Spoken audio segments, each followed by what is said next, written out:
Welcome, true believers. It is I, Shane, and I'm here to give you another What If episode review. Bit of a recap. Today's episode is, of course, episode 7. What if Thor were an only child? Well, before we go into this, I'm going to ask you to do something. Not a what if, but a would do. Would you please do me a favor? Just give me a like, hit that comment section up, and give me a subscribe. Those things really help. So, let's go ahead and get right into this. Since I'm not doing play by plays, I really wish I was, but this episode starts much like how the original Thor movie started, except we don't see the doctor. I think his name is Dr. Alan Jensen. You know, the guy from first Thor and second Thor who, after his after his run in with Loki and the Avengers, he's kind of jittery because he saw the was that the Mind Stone? The Space Stone had opened up his mind. I thought it was the Mind Stone. It is the Mind Stone. It opened up his mind and let him see a bunch of stuff. Blah blah blah blah blah. He wasn't in this, but we do have Darcy and Jane Foster, played by Kate Dennings and Natalie Portman. Natalie Portman did her voice. Um, that's how this starts off. She's getting mystical readings. She's trying to tell Shield what's going on. No one's listening, but Thor lands in Vegas, and he actually gives the same speech his brother did in Avengers. But it's instead of it being much more ominous, he's just like, "We're here to party." This episode is the most lighthearted episode out of all of the 7 episodes of What If, and I'm glad I went through the episode list. I like episodes 1, 2, 4, skipping over 3, 4, uh, and now this one. 3 was the one when Hank Pym killed everybody because Hank Pym was crazy. Then we had zombies. Zombies wasn't bad, just wasn't good. Again, another Hank Pym caused another issue. And we just had last week's episode with Killmonger killing everyone. So yeah, I'm waiting to see the conclusion to that, which probably won't be until the second season of What If. But I digress. Thor, his hair is long and luxurious. His costume is very different than the movies, because the movies go for the silver and blue look. This is more of a, what era was that? I want to say early 90s ish costume with the royal blue with the gold buttons on it. And essentially, the aliens land, which are the Asgardians. Warriors 3 is Sith, but once they land, everyone else, all other aliens show up because the Asgardians, Thor is known for throwing parties. His father goes into the Odin sleep, just like in Thor. Frigga, she goes to the solstice that happens every 1,000 years so she can meet with her sisters. And since Thor is in charge, he's supposed to be studying to, take over the kingdom one day. Nah, nah, nah, nah. We having a party. And when I mean the guests, I don't even know if this is a guest list or just the people that show up, the beings that show up to this are amazing. I think I saw Cosmo the Space Dog. I'm not 100% sure on that. Might be a Mandela effect. But let me on my notes right here. Let me tell you who was there. We had the Skrulls, who Thor had them all turn into himself. We had the Skrulls. We had Nebula, not Hot Nebula from episode 2. We had Nebula who got really messed up by Thanos, but we had Nebula. We have Korg. We have Yondu. Rocket is in the sink somewhere in the morning. We have Howard the Duck. We have Valkyrie. No speaking roles for her. We have Drax. We even have Surtur, the guy that's supposed to bring about Ragnarok. He hits on the Statue of Liberty and ends up burning off her arm, but he puts it back together. Um, just the guest stars in this. This is another episode where it seems like things are pretty damn good. Granted, Thanos is out there somewhere because Nebula's all messed up, but this episode was just like, wow. By Odin, instead of kidnapping Loki and lying to him and raising him as his own son, he just gave him back. And that fostered a good relationship with the pardon me, with the frost giants, because Loki shows up and we get this pseudo tense moment where they're tall frost giant Loki, all blue, still got the horns, super sassy, super himself, uh, just straight up, they're shit talking each other. And then because his hands are so big as Frost Giant, Thor shakes his pinky, and they're he said, "You're my brother from another mother. We're bros." That's amazing. I love that relationship is still there, even though like bros, he Loki and the Frost Giants leave Thor to have to clean up after himself. Well, I'll get to that in a minute. It does raise the question because the Watcher does say because of Loki's trickery and machinations, it taught Thor how to maneuver through tricky situations and be prepared for the worst. And in this one, he's more lighthearted. Is it because he has to watch out for his brother? Is it because of that tension that they had when he's like, I love my brother, but my brother seems like he doesn't love me. Is that what really caused Thor to be more boastful and want the throne? Because this one, he doesn't really seem like he cares about wanting the throne. He just says, I want to have a good time. So that's something to think about. And Loki seems infinitely happy. He's in charge of the Frost Giants. He's not trying to go to war. Pretty interesting. Darcy marries Howard the Duck. They're in Vegas, so they got married. Her name is Darcy the Duck Lewis, or Darcy Lewis the Duck. Uh, um, Jane and Thor's relationship, and it's very interesting because the Watcher says a hero is built on his relationships. Him and Jane's relationship is very. It's more blossoming than it was in the movies. Like, pretty sure that Jane and Thor are not going to be the ones that have the love and the thunder in Thor: Love and Thunder. Pretty sure Jane's going to be put with Valkyrie. And I'm pretty sure they're going to come out and say Jane is bisexual. This is just my 2 cents. I'm so this was very sweet. It's very Disney esque how they were together with Thor being the main protagonist. See, we don't have a lot of Disney movies where it's like the prince is out doing a lot of stuff, unless you count Sleeping Beauty, but that was like a 50-50 kind of deal. Because towards the end, she says, "Why don't you just ask me on a date?" And he's like, "Oh, dang, you right." Because he was like, "I'll call you." No, you ain't gonna call me. What? They're gonna go on a date. That's like they even have matching tattoos. Thor had science. She had magic. He is very charming, just out the box saying, you have most beautiful dark eyes, and blah blah blah blah blah. And at first I was like, is he a total dude, bro, that's just gonna be hitting on her and going hitting on someone else? He doesn't. She's literally the only person who he hits on. Much appreciated. She has a lot of faith in him. Much appreciated.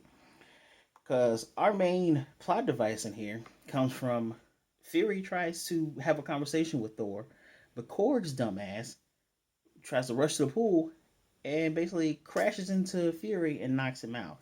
And of course, it leaves Maria Hill in charge. Now, I have to get you guys in the mindset of when this movie takes place. This is before the Avengers, and I'm going to remind you of several things that happen in Marvel's The Avengers.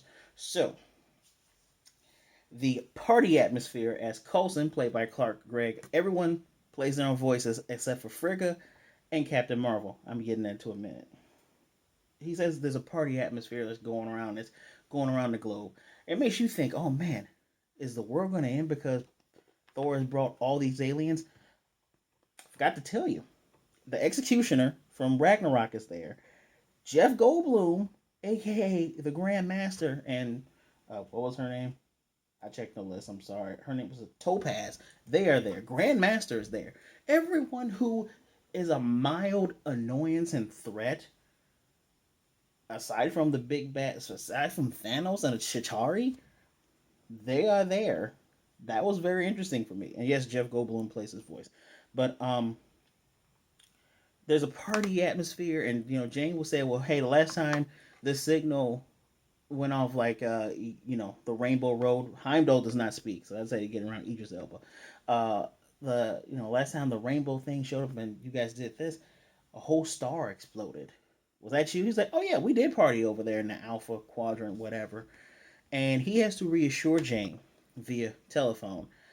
Um, he has to reassure him, like, "No, we didn't destroy anything. Like, there was a meteor there, but we destroyed it. We didn't do anything. We just partied." So she has faith in him. But here's the deal. So we have Frank Grillo playing Crossbones.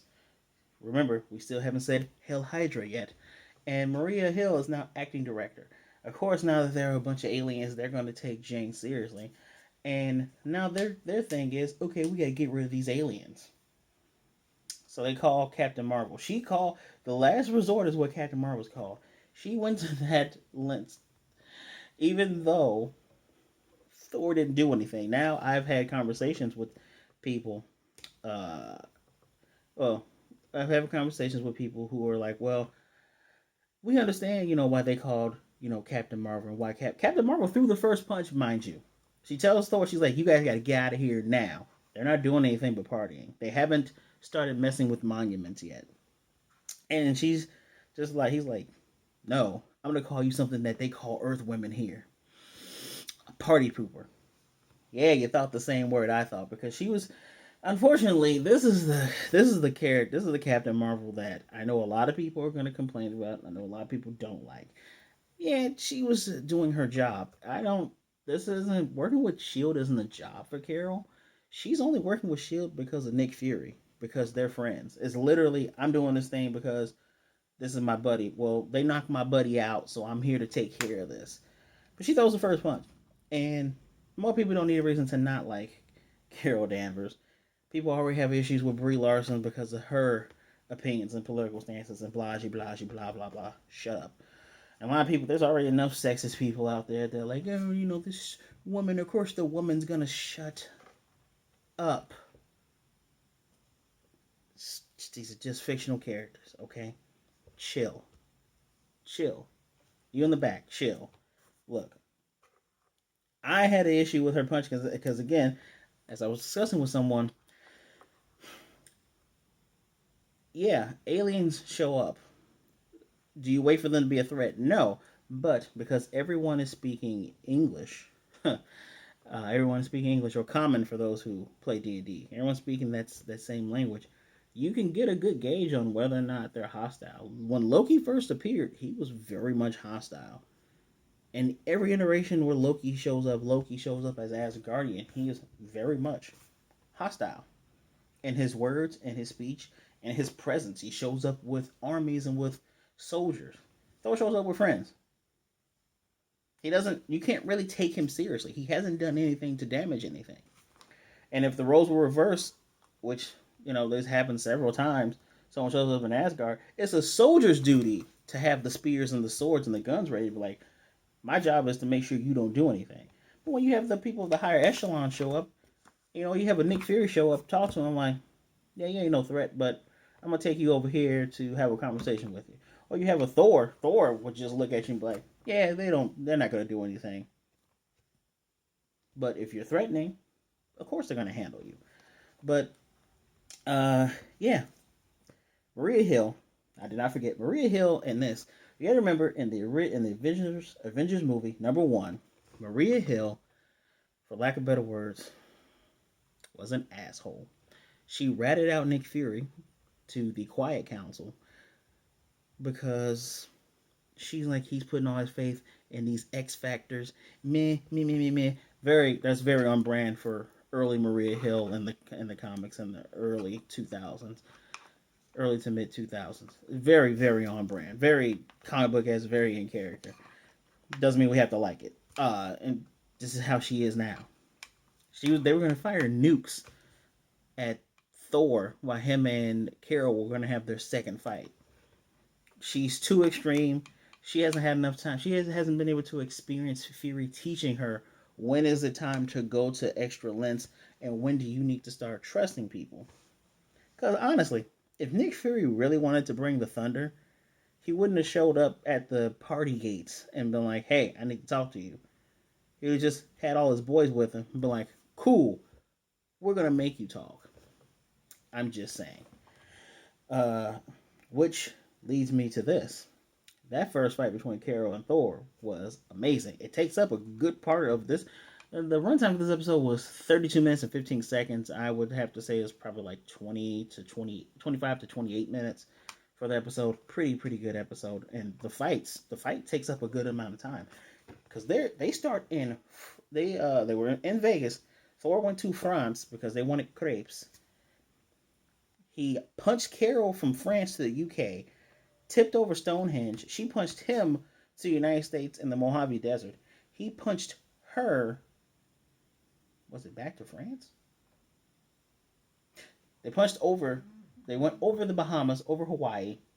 Bahamas and Hawaii are different directions. Sorry, they went over Hawaii, back in France. Thor had every chance to just sit his hammer on top of her. He's like, "You need a timeout," and while they didn't work on me, they might work on you. Here's the thing: he picks up the hammer and just lets her go. The power levels for Carol Danvers and Thor in, I'm gonna guess this is the year 2011 for the first Avengers movie, because they were more or less on our timeline until they got to the snap and Endgame. Now they're back on our timeline. Um, in 2011, the power levels for Captain Marvel and Thor are equal. And when asked, "I thought you were powerful. You're more powerful than 10 nuclear warheads." That's what Fury said.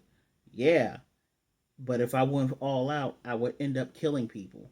What is the point of trying to get rid of one person and you're killing everybody? Confirms her power level. Also confirms Thor's power level because he was very obviously holding back. Now, yeah, she surprised him when he did the whole thunder thing, but if he really wanted to kill her, I really think he would have. Remember, he got the upper hand when they first tussled with hands, and he put the hammer on top of her chest, and she can't move. You're not worthy, so you can't pick it up. She would probably have to make herself. I don't know how you. Even if she would try to jet forward on her back, the hammer would probably still be there. So, yeah, both of these two powerhouses were holding back. So, I don't want to hear he's more powerful than her. I don't want to hear she's more powerful than him. They're actually pretty equal. And it's very scary to realize that Hulk versus Thor, that Hulk can actually potentially be stronger than both of them. Yeesh. So, there you go. Very good fight. The second fight was kind of funny because how else do they how else do they fix the entire issue of Thor not leaving? Uh, Jane is incredibly smart. She's like, wait, if Thor's real, Loki's real. That means there's a Odin and a Frigga and a Heimdall. Heimdall sees all. She calls Dr. Eric Selvig. That's his name, Eric Selvig. They power up the waves. They call Heimdall, and Heimdall takes Jane to Frigga. Frigga has to tell her son, "All right, I have to cut my vacation short and come see what you're doing." And it is the funniest, wackiest thing to see. Thor, first of all, no one's listening to him. So he has to go God mode and says, "You will listen to me. My mom is showing up." And everyone's like, "Oh shit, Frigga's showing up." So they fix everything. And even Carol, for whatever reason, Carol Danvers even tries to, what's the word I'm looking for? Cover for Thor. She gives him a pad that's like, "Here's all of the data on Earth he asked for, XYZ." Of course, when he got his hammer back, it had Mardi Gras beads and graffiti on it. So they kind of called him out, but everything is fine. This pretty good episode. Pretty funny seeing Surtur there, like a legitimate world ender that kills everything, destroys Asgard, and he's just there chilling. Um, what else do I have on here? We get a cute moment where Darcy's like, "Oh, you're Captain Marvel. I figured you'd be Captain Marvel would be a man." Reference to the first Captain Marvel literally being a man. She's like, "Oh, you have a cat," because again, Maria Hill says, "Does your cat eat people?" Like, "What's your cat name?" "Goose." Instantly recognized the Top Gun reference. It's like, that makes you Maverick. Mwah. As a 80s and 90s movie buff, I enjoyed that scene so much. She fangirled. Their conversation was very good. It's like, "Darcy, you're here at an 8. I need you at a 4, sweetheart." Amazing. She didn't call it sweetheart, but amazing. Where am I at here? So, I've reached all of this to get to something very important.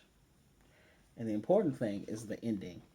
So you have the Watcher saying they lived happily ever after. He got his date. He's walking off, but then all of a sudden a portal opens up, almost Doctor Strange-esque, but it wasn't. It was just a portal. Mechanical soldiers come out, and then that guy right there, you can't really see it that well because the lights are too bright, but that guy right there, you see Ultron with Infinity Stones. That helmet opens up and is the Vision with the Mind Stone. We have Vision Ultron with Infinity Armor. So I'm going to assume he comes from the what if the Vision wasn't the savior? What if as soon as they woke him up, probably killed Tony. Tony has died in every single what if universe. Just putting it out there. If they woke him up, killed Tony, killed Hawkeye, killed the twins, kills Thor, kills Cap. Ain't nobody left. He goes to Ultron, kills Scarlet Witch, takes Ultron's body, says, I know what this is. I'm going to find all of these things. Woohoo. Pretty sure that's the world he comes from. Which then explains, spoiler, all this is a spoiler. If you pay attention to the mid-season trailer, I saw Doctor Strange and I saw Thor together. That would explain how they got together. We're going to be doing some what-if dimension hopping, y'all. And if this show leads into the Exiles, which by the time you give us What If Season 2, I pray to the Disney gods and the Marvel gods, you give us X-Men, you give us mutants of some kind outside of Ursa Major. Ursa Major in Black Widow's movie, Red Guardian broke his arm. He's a mutant. Outside of that, because I need to see Exiles, and Exiles are the most. It's one of the best books about dimension hopping and having different characters from different dimensions make a core group, and they have to solve an issue. I need this. If What If becomes that, I need that. We already got zombies coming, live action somewhere down the road. I don't care. Give me dimension hopping group. Doesn't have to be Avengers. Just give me a dimension hopping group. What's her name? Peggy Carter, Captain Carter. She was already in the Exiles book. This is September. I want to say back in May, if not back in January or February. They had an Exiles book with my girl Blink, Captain Peggy Carter with the shield, and a little cartoon Wolverine. Not even kidding, a little cute cartoon Wolverine. We need to have an Exiles. If what you're about to do is what I believe and what I'm saying to you good people out there, we gotta have an Exiles. You gotta drop them by name. You gotta say, man, all of our dimensions were destroyed. Well, we can go fix other dimensions. Who are we? We're the Exiles. They love doing crap like that. So let me know what you thought of this episode down below. I have to give this episode a 4.5. I have to. It wasn't perfect like episodes 1 and 2. It wasn't as deeply and emotionally gripping as episode 4 with Doctor Strange becoming the mad sorcerer supreme. But this episode was you needed a palate cleanser. We got death. We got Captain Carter great, T'Challa great. Then we got all the Avengers dying. They got Doctor Strange accidentally killing his universe. Then we get zombies, and that's depressing. And then we get Killmonger. Killmonger kills Tony in front of us. He kills Rhodey. He kills everybody. And yes, you people who only watch Black Panther, I get it. You loved it. It was great. Maybe I'm the odd man out. I don't care. Episode was okay. Kill Killmonger for me. But you do need a palate cleanser every once in a while. So one episode out of, I think, 12. I think What If ends sometime in early November. So I'm all for it. Please let me know what you think in the comment section down below. Give me a like, because not only do I enjoy doing this, I like seeing that you guys enjoy me doing this. When you hit me with that subscription, hit the notification button, because hey, you want to be up to date on these videos.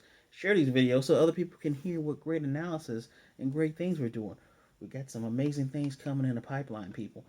And as always, I deeply, deeply appreciate you. Please be good, be blessed.